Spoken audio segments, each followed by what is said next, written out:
อันนี้ย้อนใช้กล้องแบบกล้องราคา18 ล้านมิกเซลเนาะมันจึงอันนั้นมันจะแกงสำนีนะพี่น้องเนาะมันบอกเลยมืดจิ๊บแต่เฮากะ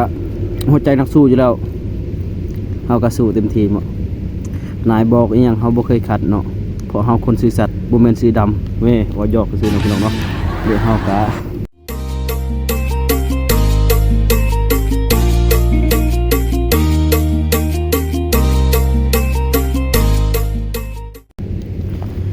กับสวัสดีพ่อแม่พี่น้องสู้ผู้สู้คนเนาะยินดีต้อนรับเข้าสู่สองดำบ่าวลาวเช่นเคยนะพี่น้องเนาะมื้อนี้เฮากะออกเวียกนอกเนาะพี่น้องเนาะขึ้นภูพี่น้องเอ้ยเฮากะไปแปลงน้ำเนาะน้ำบ่มาเนาะอยู่ถึงเนาะพี่น้องเนาะโคตรเมื่อยเลยพี่น้องเอ้ยอันนี้เฮาไปยังบ่ครึ่งทางซะพี่น้องเมื่อยสิตายเลยฮ้อนบ่ฮ้อนเนาะพี่น้องโอ้โคตรลำบากเลยพี่น้องแต่เฮากะหัวใจนักสู้อยู่แล้วเฮากะสู้เต็มที่หมดนายบอกอีหยังเฮาบ่เคยขัดเนาะเพราะเฮาคนซื่อสัตย์บ่แม่นซื่อดำเว้ยว่าหยอกซื่อเนาะพี่น้องเนาะเดี๋ยวเฮากะยังสิเดินต่อเด้อพี่น้องถึงโอ้นี่เบิ่งเหือแตกไปหมดเลยไป2คนกับบักไอ้นะบักไอ้เพิ่นกะไปก่อนแล้วพี่น้องเพิ่นบ่ท่าเนาะเพิ่นกะถือแต่ผ่านเนาะเฮาส่วนเฮานี่ถือน้ำแล้วก็ถือของกินเฮานี่มันกะบ่อยากไว้ปานใดเนาะมันก็หนักพอสมควรได้แห่งขึ้นภูเนาะพี่น้องเนาะมา2คนพี่น้องไว้เอาจะได้พี่น้องก็ไปติดตามรับชมเลยเป็นคลิปยาวเลยพี่น้องไปเลย let's go อันนี้เป็นบรรยากาศนะพี่น้องเนาะในยามแรงนี่เนาะพี่น้องก็สิประมาณนี้เนาะนี่แคมบักหลายๆพี่น้องเลยแคมนี่พี่น้องบนเฮาขึ้นบนเฮาหยากนี่เบิ่งนี่สั่นบ่สั่นเนาะโอ้เมื่อยเลยบักไอ้มันย่างไปก่อนเฮาเลยนี่ยังบ่ครึ่งทางซ้ำเฮาไปยังไกลเติบได้พี่น้องไงนี่โอ้ยคิดว่าไปไกลซะดอกอยู่นี่เอ้ยเอาก่อนโอ้ยพี่น้องเอ้ยเมื่อยแล้วโอ้บรรยากาศดีพี่น้องกันมื้อนี้เอ้ยตอนนี้เฮาก็สิฮอดโบกควายแล้วเนาะพี่น้องเนาะเมื่อยแฮงพี่น้องเห็นยังคือกลับมาควายวะโอ้เพื่อนวะ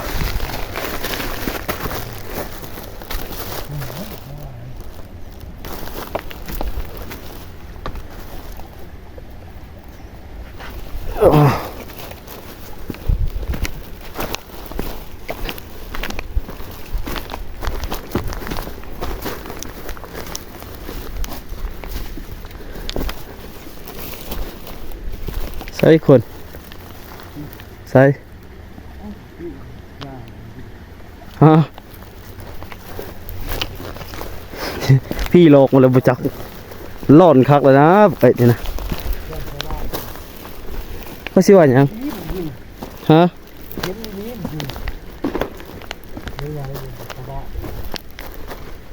หอดโบกควายแล้วนะพี่น้องนี่หอดครึ่งทางเลยพี่น้องเลยกว่าสิหอดจุดนี้ก็มันใช้เวลาโดนเติบเลยพี่น้องเลยทางก็ลำบากจักน้อยพี่น้องเลยบนบกควายอ๋อต้องไปกระตุ่มกี่อย่างเลยพี่น้องมาสัมผัสบรรยากาศนอกอีกพี่น้องดนเทือจะได้ไปเนาะ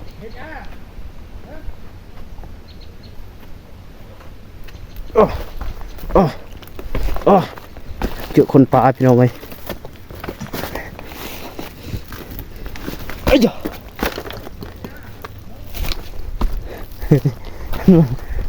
มันเล่ากับไฟว่ามันร้อนนะ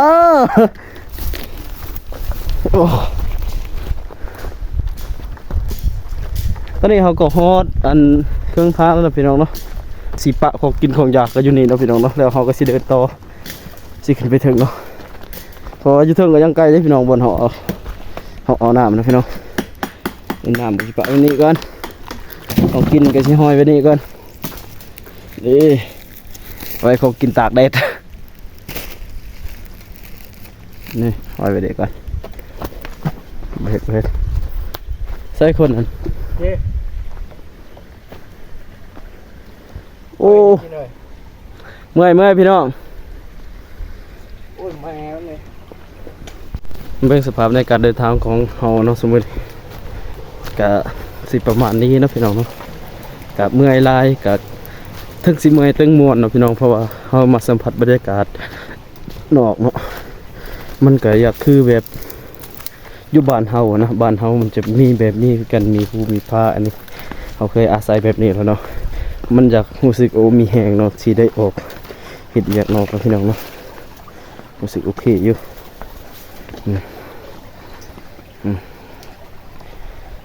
เพราะบ้านเฮาก็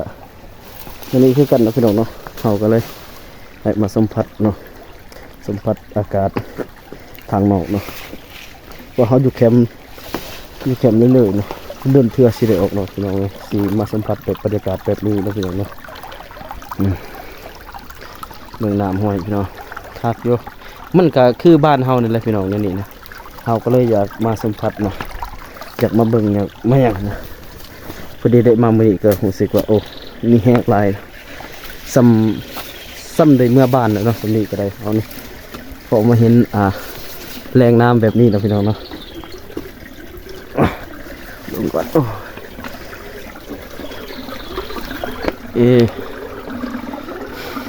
สุดยอดพี่น้องชีวิตนักสู้ลงก่อนไหม โอ้โสแบะนะมันวะ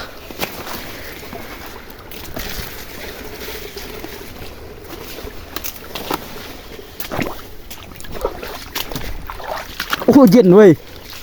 เย็นจ่อยๆพี่น้องเลยแต่แรงน้ำตัวนี้มันบ่มีปลานะพี่น้องเนาะโอ้เย็นเว้ยพี่น้องเลยโอ้ยคักบรรยากาศเขา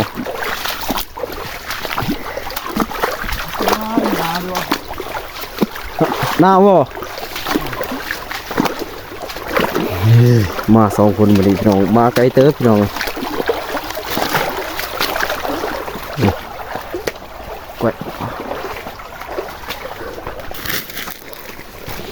สู้ชีวิตนี้แล้วคนเรายังมาทันหัวพี่น้องจุดหมายปลายทางเขาโอ้ยยังเดินต่อไปอยู่พี่น้องเลย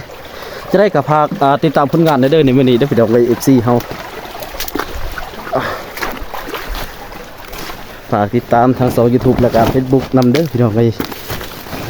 4 ต่อบัวจะเป็นฝั่งลาวและฝั่งไทยเนาะมาเป็นกำลังใจให้แน่ว่า2นี่ YouTube เขาก็ยอดดูยอดไล่กับบกก้อยสุรายก็ได้ทุกพี่น้อง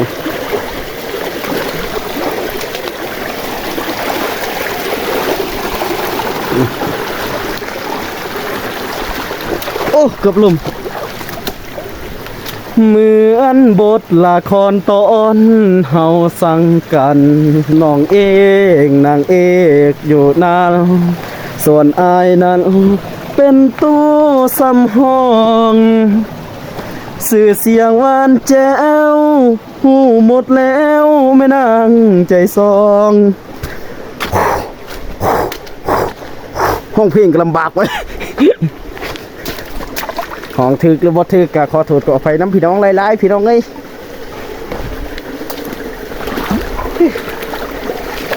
โอ้ลำบากนะคุณชูชีวิตนะใกล้ชิฮอดจุดหมายปลายทางเลยพี่น้องอันนี้ไผมาตัดบุหูเนาะพี่น้องเนาะมันจะเป็นคนป่าเด้อพี่น้องเนาะตอนนี้เฮาก็สิได้เจอคนป่าแล้วนี่หอยตีนโธ่มันตัดเทนี่พี่น้องโอ้ทอรุดพี่น้องกินนี่สุพ่อน้ำบ่มาเว้นคักนี่พี่น้องทอรุด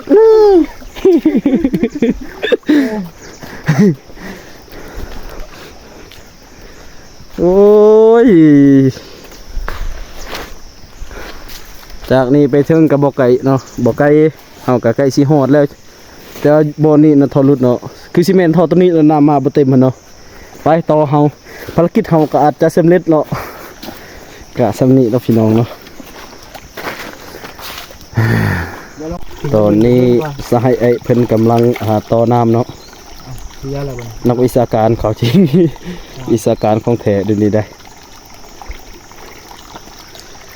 ย่างเสียแบบนี้แม่นวะ เอายาบุเห็นเลี้ยง บ่หยอกบ่เห็นนี่เอ้ยโอ้โอ้ทางนี้อ่านมันบรรยากาศมันจะมืดเนาะพี่น้องเนาะอันนี้ย้อนใช้กล้องแบบกล้องราคา18 ล้านมิกเซลเนาะมันจึงอันนั้นมันจะแจงสำนี้เนาะพี่น้องเนาะมันว่าเลยมืดจิ๊บเลยแถวนี้นี่นะขนาดตัวเองสิอย่างยังบ่เห็นหุงนี่อันนี้ก็เป็นคนป่านะคิดนะพี่น้องมืดจิ๊บเลยพี่น้องเลยบรรยากาศครับนี่เว้ยอยากมาสัมผัสอีกทุกมือถ้าเป็นไปได้นี่นะโอ้ใส่ดีไว้พี่น้องถ่ายซอสฮอตลุ่มเลยทั้งที่เขาแนมนี่แนมเขาแนมเขาโบเห็นซอสได้พี่น้องเลยอันนี้ย้อนจากกล่องซื่อๆได้มันติดซอสลุ่มทำบริษัทกล่องมันบ่ซอสได้เขาแนมได้เพราะมันมืดเนาะพี่น้องเนาะมันเหม็นวันอื่น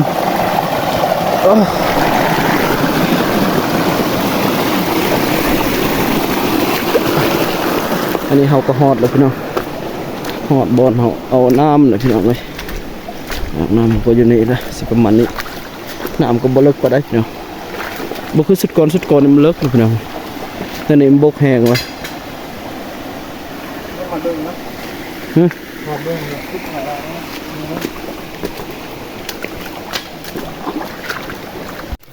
ตอนนี้เขาก็สิเมื่อพักผ่อนพี่น้องหิวข้าวแล้วนะ12 โมงหรือ11 โมงยังบ่ทันได้กินข้าวนะพี่น้องตอนนี้เขาก็สิเมื่อกินข้าวก่อนกินข้าวแล้วก็สืบต่ออย่างงานเขานี่แหละโอ้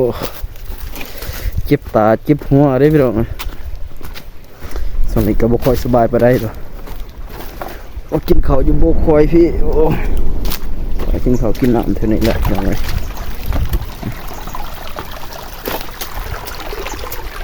กระเด็ดนี่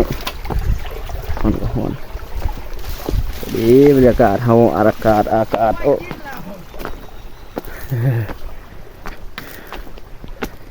มา2 คนพี่น้อง